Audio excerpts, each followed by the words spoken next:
We often feature experiments on Sunday. Today, we get to do that with a twist. News Channel 15's Chris Darby joins us live from Science Central with a special edition of Science Sunday. Good morning, Chris. Hey, good morning, Sarah. Yes, at Science Central and from Science Central is Martin Fisher joining me here. We're in the new traveling exhibit area. This is the Nature of Things. Yeah, this is our summer exhibition. It's going to be here through the middle of September. See, I love going into the studio and working with you guys there. But when we come in here, I get the big exhibits that are a little tougher to, bring into the studio. What is this exhibit all about? It's about nature, ecology, animals, and the environment. So, for example, right now, I'm standing at one of the exhibit stations. We'll zoom in a little bit so we can... Oh, that sounds perfect. This particular exhibit is about skulls and bones.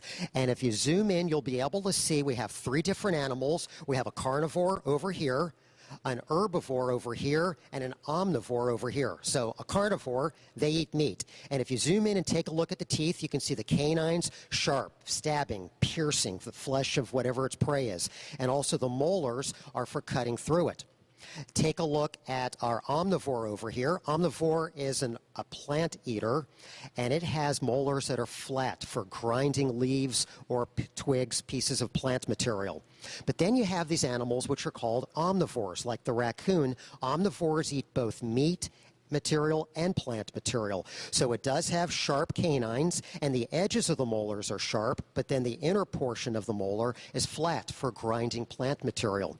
As I said, this exhibit's a really cool exhibit. It's going to be on display through the summer, so if you get tired of rain or being out in the heat and humidity, you'll be able to learn about animals. You'll be able to learn about insects and bees. We have areas that are about amphibians and insects that you'll even be able to interact with. So it's a cool exhibit. Yeah, let's take a quick lap around. You can kind of show us a couple of the other different spots that you have set up here. Oh, that sounds perfect. All right, so I'm going to go in a clockwise direction for you. Heading over this way, the area that's off to my left shoulder, this is about bees, and it talks about how important they are for modern-day agriculture. A lot of the plants that we use every single day are due to bee pollination, and it also talks about honey and beeswax, how it's produced. It's kind of surprising because beeswax is produced from a material that exudes from the bee's skin, and then they chew it and turn it into the wax and the honeycomb material.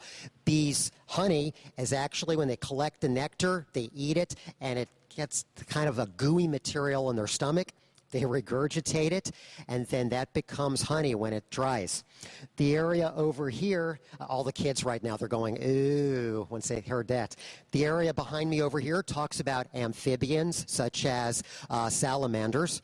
And a little bit over your left shoulder, we have some insect areas. Well, thanks so much. We're going to be back here a little bit. We're going to check out another exhibit as well. You said this is one of 3 that you have a year set up here, right? Yeah, we do 3 traveling exhibits a year, first semester, second semester, summer. And remember, head to Wayne.com. You'll see the hours and all the contact information for Science Central.